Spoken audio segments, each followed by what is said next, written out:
अध्यात्म विज्ञान कोई धर्म या संप्रदाय नहीं है, ये स्पिरिचुअल साइंस है जो कुदरत के कानून पर आधारित है। ये विज्ञान पूरे ब्रह्मांड के सभी रहस्यों को उजागर करता है और जीवन के सभी पहलुओं को समझने के लिए एक नई दृष्टि देता है। इसी को आर्ट ऑफ विजन कहते हैं, दुनिया को देखने की एक नई दृष्टि, जो अध्यात्म विज्ञानी परम पूज्य स्वामी श्री कमलेशानंद जी के निर्देशन में सनातन सत्य का अनुसंधान कर हमारे जीवन को प्रकाशित करे। जय सच्चिदानंद। સાચું સુખ એ આત્માનો સ્વભાવ છે, પણ ક્યારે અનુભવ થાય તો કે છે આત્મા અનુભવીએ તો શરીરના અનુભવથી આત્માનો અનુભવ, સંજોગોના અનુભવથી આત્માનો અનુભવ અને સાધનોના અનુભવથી આત્માનો અનુભવ નહીં. એટલે આત્મા ઘણા લોકોને શંકા થાય કે હું આત્મા છું એવું માનું છું ખરો, પણ છે એની ખાતરી નથી. કારણ કે દેખાતો મને દેખાતો નથી એ તો બરાબર છે, પણ ડોક્ટરને દેખાતો નથી. ઓપરેશન કર્યા પછી કેમનો માનવો આપણે? થાય ને માણસ શંકા. તો કે છે કે આત્મા છે, પુનર્જન્મ છે, કર્મનો સિદ્ધાંત છે. આ બધું હું તમને કુદરતના કાનૂનથી પ્રૂવ કરી આપું છું. શું કરી આપું છું? સાબિત કરું છું. It is not a books knowledge. Books knowledge નથી, સિદ્ધાંતનું જ્ઞાન છે. અને સિદ્ધાંત કુદરતના કાનૂન છે, કોઈ વ્યક્તિના નથી. તમે બધા ભણેલા માણસો કોઝ અને ઇફેક્ટ માનો કે ના માનો? કે ના માનો? કોઈ પણ કોઝ એવું હોય કે જેની ઇફેક્ટ ના હોય, કોઈ પણ ઇફેક્ટ એવી હોય કે જેનું કોઝ ના હોય. એટલે કોઝ એન્ડ ઇફેક્ટ ને સાયન્સ કહેવાય. યસ કે નો? યસ કે નો? હવે આપણો આ દુનિયામાં જન્મ થયો એ કોઝ કે ઇફેક્ટ? બોલો. તમે બધા શું કહો છો? તમે શું કહો છો? કોઝ કે ઇફેક્ટ? પાછળ તમને પૂછું, જન્મ થયો એ કોઝ કે ઇફેક્ટ? આપણે અહીંયા આગળ સમજવા બેઠા છે, સાંભળવા નથી બેઠા. અને ના સમજાય તો પૂછવાનો તમારો રાઈટ છે. શું કહું છું? પણ સમજવા બેઠા છે. હું કોઈ કથા, પ્રવચન, ઉપદેશ આપતો આપણે સ્પિરિચ્યુઅલ સાયન્સ સમજવા બેઠા છે. Try to understand. અને ન સમજાય તો પ્રશ્ન પૂછવાનો પણ અધિકાર છે અને મારી જવાબ આપવાની ફરજ છે. પણ ક્યારે કોમ્યુનિકેશન થાય તો નહીં તો હું કથા કરીને ચાલ્યો જાઉં. ખ્યાલ આવે ને? અહીંયા આગળ કથા નથી. યસ,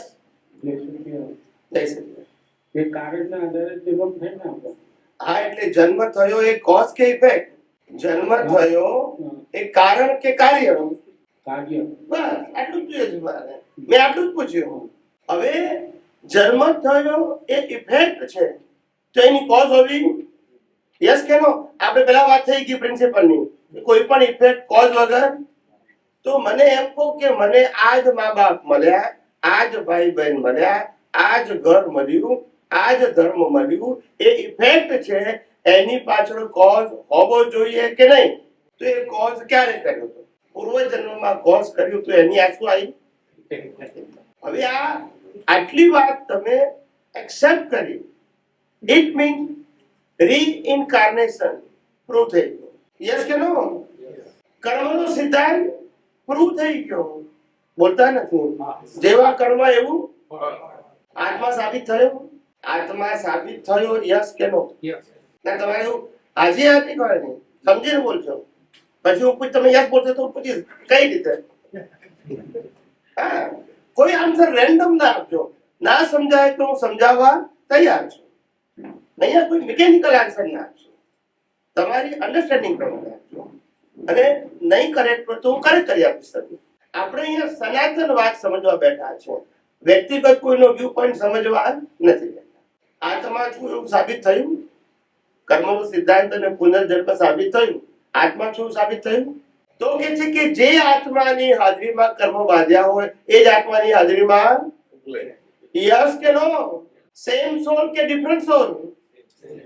એટલે આત્માથી સાબિત થઈ ગયું આત્મા કર્મનો સિદ્ધાંત પુનર્જન્મ 3 વસ્તુ પ્રૂવ થઈ યસ કે નો હવે સમજી ગયા સાબિત થઈ એમાં શાસ્ત્રમાં શું લખ્યું છે મારે કેવું નહીં પડે તમને સમજાય છે એટલે 3 વસ્તુ સાબિત થઈ ગઈ બરાબર છે કર્મનો સિદ્ધાંત પુનર્જન્મનો સિદ્ધાંત અને આત્મા 3 વસ્તુને પ્રૂવ કરી જન્મતાની સાથે આ 3 વસ્તુ સાબિત થઈ ગઈ હવે હું લાઈફની વાત કરું છું કે જીવનમાં ગમતા ના ગમતા સંજોગો આવે જેમાં બાળપણ યુવાની બુઢાપામાં પણ આવે જેની અંદર રમવાનું એજ્યુકેશન પૈસા કમાવાનું અને મેરેજ લાઈફ બધું જ આવી જાય આ બધી વસ્તુઓ જે જીવનમાં બને છે એ ઇફેક્ટ છે કે આજનો આપણો પુરુષાર્થ છે બેમાંથી તમારે એક ઓપ્શન ટીક કરવાનું છે આજના પુરુષાર્થનું ફળ છે કે ગયા અવતારના કર્મનું ફળ છે બેમાંથી એક ટીક કરવાની છે વધારે ઉપયોગ કરવાનો જવાબ આપી દીધા છે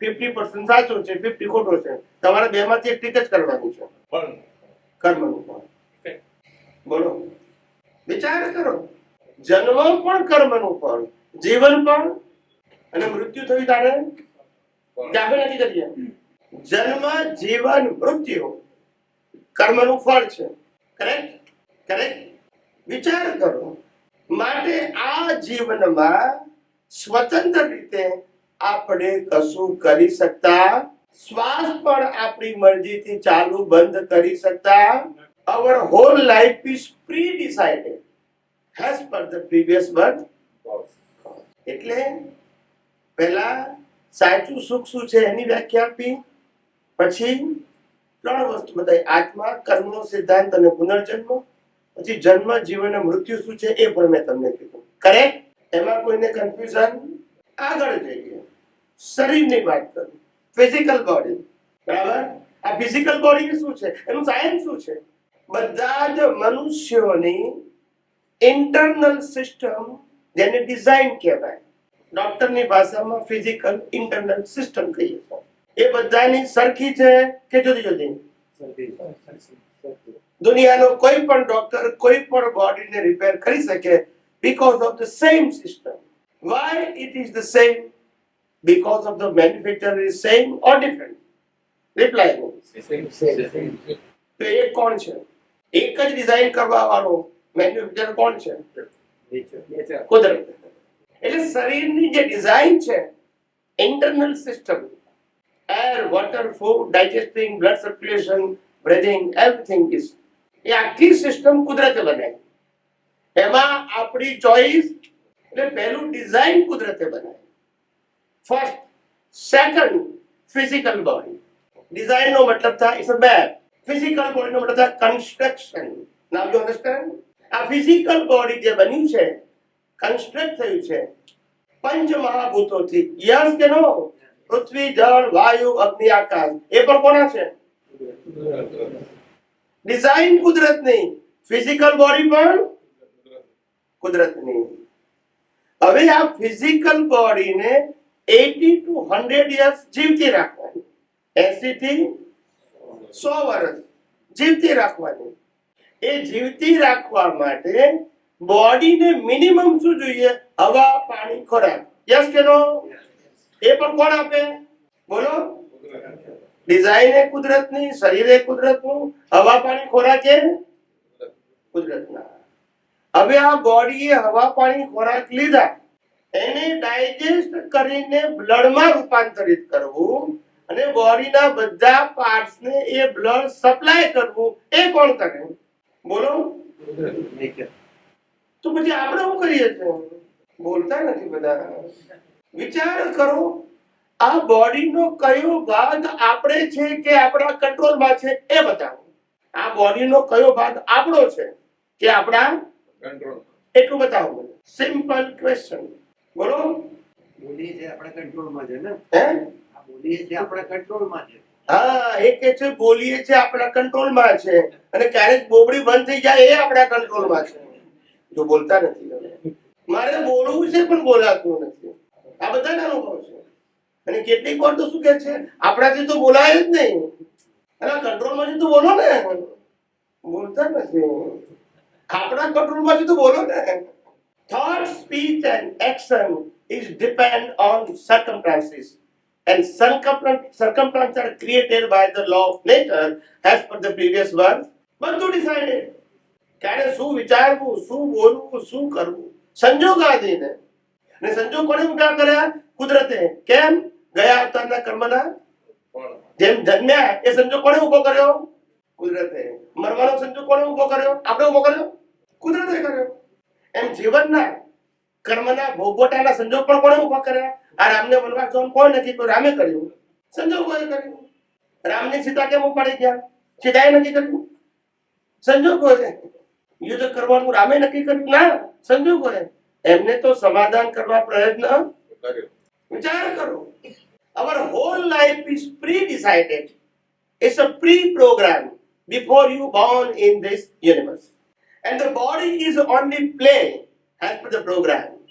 The body have no any kind of control to take a single breath by its own power. પણ માણસનો અહંકાર છે, હું કઈ છું, હું કઈ છું, હું કઈ છું. હમણાં 10 મિનિટ નાક બંધ કરે તો ખબર પડે કે તું શું છું. તો સ્મશાન ભેગો જ થાય. બોલતા નથી બધા. તું આટલું જ છું, સ્મશાન ભેગો થાય એટલો. તારી કિંમત બાળવા જેટલી જ છે. બોલતા નથી. યસ કે નો? તું રાખ સિવાય બીજું કશું. કારણ કે ક્યારે જીવવું, કેટલું જીવવું, કેમનું જીવવું એ બધું કુદરત નક્કી કરે છે. યસ કે નો? વિચાર કરો. જે ફંડામેન્ટલ વસ્તુ છે એ જાણતા નથી આપણે. એમ આઈ રાઈટ ઓર રોંગ? આ હું વાત કરું છું એ સાંપ્રદાયિક છે કે યુનિવર્સલ છે? પણ આપણે આના ઉપર વિચાર કર્યો નથી. જન્મથી સંપ્રદાય શું કે છે એના એટલું જ આપણે સમજ્યા અને ફોલો કરવા. સંપ્રદાયના કોડાળાની બહાર પણ સનાતન સત્ય છે એવું વિચાર પણ આપણને આવ્યો. Universal truth. એમાં મારો તમારો વ્યૂ પોઈન્ટ કામ લાગે. અને યુનિવર્સલ ટ્રુથ અને ધ લો ઓફ એટલે અનાદિકાળથી આવું ચાલે છે. પણ આપણને ખબર જ નથી. હુ આઈ એમ એ તો ખબર જ નથી. હું કોણ છું? રિયલી સ્પીકિંગ હુ આઈ એમ નથી જાણતા. હું આત્મા છું બોલીએ ખરા, પણ હું આત્મા છું એવું ક્યારે રિયલાઇઝ કરીએ? હું ચંદુલાલ છું એમ જ રિયલાઇઝ કરીએ. સમજાય છે? કારણ કે ચંદુલાલ તો શરીરનું નામ છે અને શરીરને બનાવનાર, ચલાવનાર, અંત લાવનાર તો કુદરત છે. યસ કે no? And the soul is always catalyst. એની હાજરી છે તો લાઈફ છે, એ નથી તો લાઈફ. અને એ જે સોલ છે એ આપણે પોતે છે, પણ આપણે હોવા છતાં માનતા નથી. અને જેને માનીએ છીએ એ છે નહીં. બોલતા નથી. જે છીએ એને માનતા નથી અને જેને માનીએ છીએ છે નહીં. બસ આ અજ્ઞાનને કારણે કર્મ બંધાય છે. જે આપણું નથી એને આપણું માનીએ છીએ. જન્મ, જીવન, મૃત્યુ શરીરનું કે આત્માનું? બાળપણ, યુવાની, ઘડપણ શરીરના કે આત્માના? પાપનો ભોગવટો શરીર ભોગવે કે આત્મા ભોગવે? આ સત્તા, સંપત્તિ, સંબંધ, સાધન આત્માનું કે શરીરનું? અને આપણે માનીએ છીએ આપણું. આને કુદરતે અજ્ઞાન કીધું. કુદરત કે બધું જ હું પ્રોવાઈડ કરું છું. તારું કશું હતું નહીં, છે નહીં અને રહેવાનું પણ શું કામ માને છે? તને મળે છે એ ભૂલ નથી, તું માને છે એ ભૂલ છે. તને શરીર મળ્યું એ ભૂલ નથી, પણ હું શરીર છું એ ભૂલ છે. તને મન વચન કાયા મળ્યા એ ભૂલ નથી, પણ મન વચન કાયા મારા કંટ્રોલમાં છે એ ભૂલ છે. તને સત્તા, સંપત્તિ, સંબંધ, સાધન મળ્યા એ ભૂલ નથી, પણ એ બધું મારું છે એ ભૂલ છે. સમજાય છે? તમને જન્મ, જીવન, મૃત્યુ મળ્યા એ ભૂલ નથી, પણ જન્મ, જીવન, મૃત્યુ મારું છે એ ભૂલ છે. અને આ ભૂલને કારણે રાગદ્વેષ કરીએ છીએ. માલિકી ભાવ, કર્તા ભાવ અને ભોગતા ભાવ. આ માલિકી, કર્તા અને ભોગતા ભાવનું એક નામ દેહાધ્યાસ. શું કહેવાય? દેહાધ્યાસ. આ દેહાધ્યાસ જ્યાં સુધી એન્ડ નહીં આવે આપણી દ્રષ્ટિમાં, વ્યવહારમાંથી નહીં, ત્યાં સુધી અજ્ઞાન છે. અને અજ્ઞાન છે ત્યાં સુધી કર્મ બંધાવાના. સમજાય છે? અજ્ઞાન છે ત્યાં. અને એ અજ્ઞાનને કાઢવા માટે આધ્યાત્મ વિજ્ઞાન છે. ધર્મ બદલવા માટે નહીં. ગુરુ ભગવાન ક્રિયાકાંડ બદલવા માટે નહીં. એ આપણો વિષય જ નથી. એ આનો વિષય છે. આધ્યાત્મ વિજ્ઞાન is a art of vision. એ દ્રષ્ટિનો વિષય છે. હુ આઈ એમ ને who I am not. It's a matter of your vision, not thought, not speech and not. આ તો બધું મિકેનિકલ છે. મારું જ્ઞાન અને દર્શન જ ખોટું છે. મન વચન કાયા ખોટા નથી, કારણ કે કુદરતના છે. કોના છે? ચલાવે છે. અને રાગ પણ ક્યારે છે? કુદરત પાસે. યસ કે નો? પંચ મહાભૂતોથી બનેલું શરીર પંચ મહાભૂતમાં, એમાં આપણું શું? બોલો. કઈ નહીં. આખી જિંદગી મહેનત કરી, ભેગું કર્યું, મકાન, પૈસા, gold, diamond, silver, stock market બધું ભેગું કર્યું, છેલ્લે મૂકીને તો what we achieve in our life to do the hard work? મેળવ્યું શું આપણે? કઈ નહીં. એન્ડ ઓફ ધ લાઈફ તમે નથિંગ છો. કારણ કે નથિંગ એટલા માટે છો કે શરીર, શરીરના સંજોગો, શરીરનો એન્ડ અને શરીર સાથે સંકળાયેલા સત્તા, સંપત્તિ, સંબંધ, સાધન બધું કુદરતે કર્મ ભોગવવા માટે આપ્યું. કર્મ પતી ગયા એટલે લીધું. તમે માન્યું મારું છે, પણ આપણું છે. It is only for suffering, not for ownership. ને આપણે શું કહીએ છીએ? માલિક થઈએ છીએ. મારું મકાન, મારી ગાડી, મારા પૈસા. તું બોલે છે એનો વાંધો નથી, તો પછી લઈ જા ને. બોલતા નથી. તું બોલે છે તો પછી લઈ જા ને. ક્યાં ના પડે? લઈ જવાય તો કે ને મારી પાસે કુદરતે આપ્યા છે ને સમય પથે એટલે માલિકી શું કામ કરે છે? તને મળ્યું છે તે તું ભોગવ, એની કોઈ ના કહેતું, પણ માલિકી ના કરીશ. એટલે આ બહુ હ્યુજ સાયન્સ છે. બધું તો મારાથી ના કહેવાય. પહેલા સેશનમાં આપણે 3 દિવસ અહીંયા આગળ છીએ. આજે મેં તમને કેટલીક બેઝિક વાતો કરી, જેના આધારે તમને એક વિચાર ઉભો થાય કે આપણી સમજણ શું હતી અને શું હોવી જોઈએ. એનો તમને ડિફરન્સ ક્યાં આવે? આપણે આ જન્મ આપણો ઇફેક્ટ રૂપે છે ને, તો આપણે આગળ અનેક જન્મો થઈ ગયા. હવે એમાં પશુ, પંખી કોઈ પણ જન્મ થયો, બરાબર છે. તો તે વખતે તો આપણે કોઝ નાખ્યું જ ના હોય ને, પછી તો એની ઇફેક્ટ ના હોઈ શકે ના આ જન્મની. આ જે જન્મ થયો છે તે આપણે કોઈ પણ પશુ, પંખી એવા કેટલાય જન્મો થઈને આવ્યા હશે ને. પછી હા, તો તે વખતે પશુ, પંખી કે એનિમલ્સ માં કે આપણે એવી રીતે હોઈએ ત્યારે તો આપણે કોઈ કોઝ કરી જ ના શકીએ. પછી તો એવી રીતે આપણને આગળ માનવના જન્મ મળ્યા હશે એવી રીતે. મળે જ ને. કેમ? તો તે જ વખતે માનવનો જન્મ મળ્યો હશે ત્યારે જ કોઝ નાખ્યા હશે ને. ના, પણ પશુનો જન્મ કેમ મળ્યો? એટલે અનેક જન્મો થઈ ગયા છે. હું એમ કહું છું કે માણસનો જન્મ કર્મથી મળે તો પશુનો જન્મ કઈ રીતે મળે? એનો આન્સર તો આપવો પડશે ને તમારે. કોઈક આપણા એવા કર્મ ના લઈને મળ્યો હશે. કર્મના આધારે મળ્યો. મનુષ્યનો જન્મ કયા આધારે મળ્યો? એ પણ કઈક સારા કર્મના. સારા કર્મ ના બોલો, કર્મ કોમન બોલો પહેલા. હા, બરાબર છે. હા. તો પછી કર્મથી જન્મ મરણ છે. તમારો પ્રશ્ન એ છે કે મનુષ્યમાંથી પ્રાણી થયા પછી મનુષ્યમાં કઈ રીતે આવે? આ તમારો પ્રશ્ન છે. હા. સૌથી પહેલી વાત, કુદરતનો કાનૂન. કોઈ પણ મનુષ્ય ભવની અંદર ઓછામાં ઓછા 1 ભવના અને વધારેમાં વધારે 8 ભવના કર્મ એક ભવમાં બાંધી શકે છે. Minimum and maximum. સમજી ગયા?